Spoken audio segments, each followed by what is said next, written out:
Hey, my name is Nathan, this is Tom, we're here from FGS and we're looking at 2026's most anticipated single-player games, the best games to play if you've got no friends like us. What we're going to do is we're going to take it one by one, 3 each, and we're starting with Tom, and Tom is going to go for... Pragmata. It's a fantastic looking game. It's a sci-fi game, single player game that we haven't really had for a while, so it's something a bit different. It looks fantastic. There's puzzles, there's shooting, there's saving yourself and a young android girl from a lunar base collapse. But another part is also the hacking mini game, and that's where Diana comes into it. She'll be on your back, and to get around the android's defenses, you have to hack with this strange little mini game, which looks really clunky and looks quite annoying, but apparently is actually still quite fun and is actually quite enjoyable. And you get used to it, and it becomes like muscle memory quite quickly. Yeah, it looks like it's got a good mix, I think, of combat and puzzle solving at the same time. That kind of mixing peanut butter and jelly, two things that shouldn't go together, but they're making it work. It's actually coming out relatively soon as well. So it's going to be released on April 24th, and it's going to be available on PlayStation 5, Xbox Series X and S, Steam, and Nintendo Switch 2. It's going to cost around $60, £60, 60 euros, and there's deluxe editions which obviously cost more. And it just looks very, very different, and some people that have already played it as well said it plays fantastic. I am incredibly excited for this one. Okay, great. Nathan, you're next up. What's your entry? Yes, well, first up for me, obviously it had to be the Prince of Persia Sands of Time, but then they cancelled it, so I've had to find another. But I'm really excited about Wolverine, about Insomniac's Wolverine for PlayStation 5. You know, I'm a big fan of what they did with Spider-Man. I know there's kind of a slight strange thing with Spider-Man 2, where I think people have started to sour on it a little bit, because maybe it wasn't different enough to the first Spider-Man. So I feel like this feels like a really interesting evolution. You know, it's not going to be open world, it's going to be much more smaller and involved and maybe more linear, but bloodier for sure. I mean, we're going to have to blur like all of this trailer.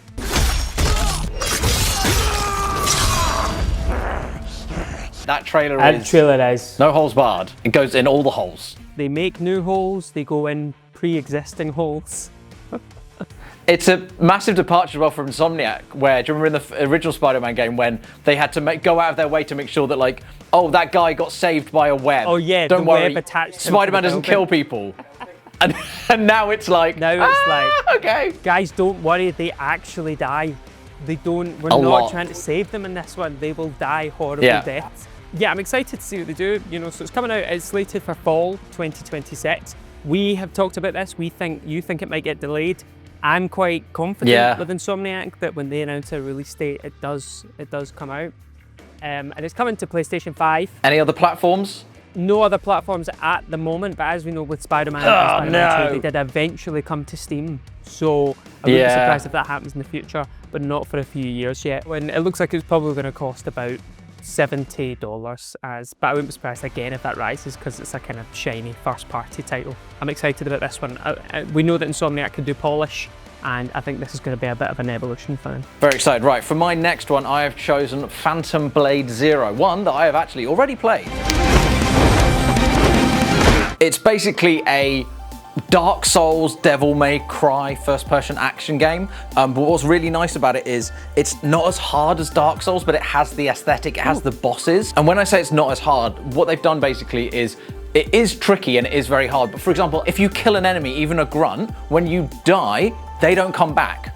So you can grind through it. There is an element in this where it just makes it a little bit easier. It looks absolutely fantastic, and I've seen it running on a base PS5, and it does still run incredibly well. There is also some fantastic weapons. There's going to be at least 20 weapons. I think there's going to be more. TBC. So while it is a little bit easier, you can also make it as hard as you want. I've talked to the game's developer and the director, and one of the things is you can have modifiers to make the game as hard as you want. For example, the ultimate modifier is throughout the whole game, you can only have one weapon. That makes it incredibly difficult, and you have a health penalty as well. So for the people who do like a punishing game, this could be for you. But for people like me who like Devil May Cry, it's just a fun game with lots of things to try out, lots of different enemies. It looked gorgeous. Honestly, a fantastic game. It's scheduled for a worldwide release on September the 9th, and it's coming to PlayStation 5 and PC. And it looks fantastic. They don't have a price yet, but trust me, it is going to be worth every single penny. So So Nathan, what is your next game? Yeah, next up I've got something that I think is just unlike anything I've ever seen, and it's Mouse PI. It's a mix of like a boomer shooter, Doom type affair, but with Steamboat Willie-esque animation. It just looks gorgeous. It's been in a few FGS showcases. We've been keeping our eye on it for years. Been delayed a little bit, but they've given us a solid release date of the 19th of March this year, so there's not long to wait. And any time you see a trailer for this game or some gameplay, I'm always just fascinated by it. I really want to get my hands on it. It's almost like, for first-person shooters, Mouse PI looks like what it'll do, what Cuphead did for, you know, side-scrolling hardcore action games. So I'm really, really excited to get my hand on it. It's coming to Steam and PC. It's coming to PlayStation 4, PlayStation 5, Xbox Series S and X, and Nintendo Switch and Nintendo Switch 2. So it's literally coming to every single console with a screen. We've been looking at this for years, haven't we? And every single time we see it, they add something different. There's not many games, I think, that you see those trailers and you're just like, oh, I just want to spend time there. What is that world? And Mouse PI for Hire, I think from the second we saw it, we were like, oh man, I want to get my hands on that. Like this bit here, it's very like Doom-esque. Yes, we're excited for it. Can't wait to play it. No word on price yet. Coming out in March, and yeah, it's been on our radar for a long time. So very excited to finally get our hands on it. Great. So my next one is one that you've probably heard of, 007 First Light. I cannot wait for another James Bond game.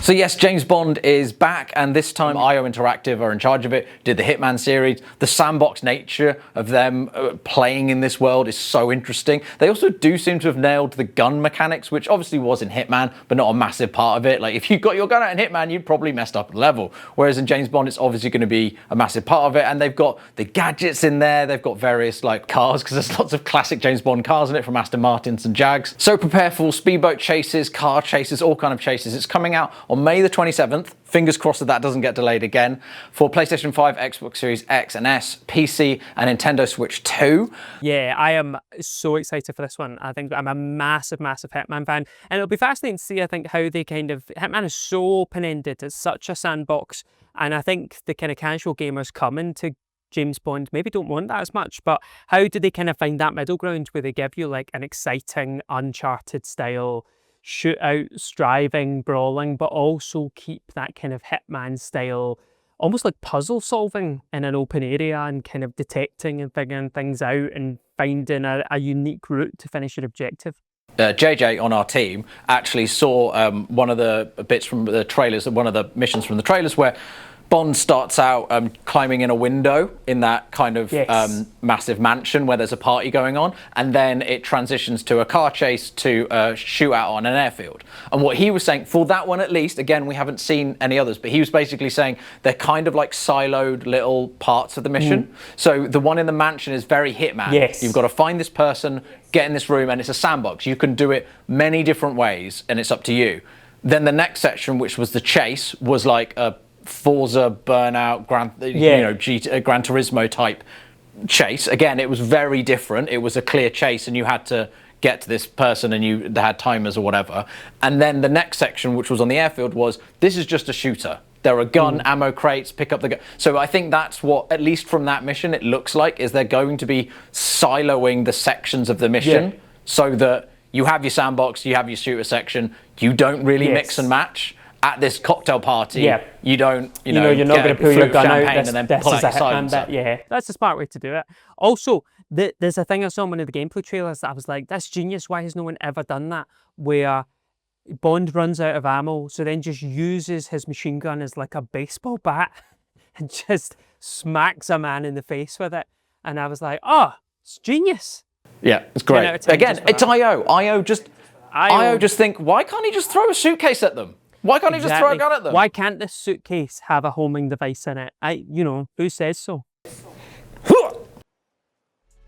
Now, for upcoming single-player games that we're looking forward to, Nathan, you've got a bit of a biggie. Yeah, we kind of argued about this, and I was like, how can you not put Grand Theft Auto 6 on this list? I mean, it's like a titan. It's a because it's obvious. Yeah, exactly. I know it's obvious, but it's obvious for a reason.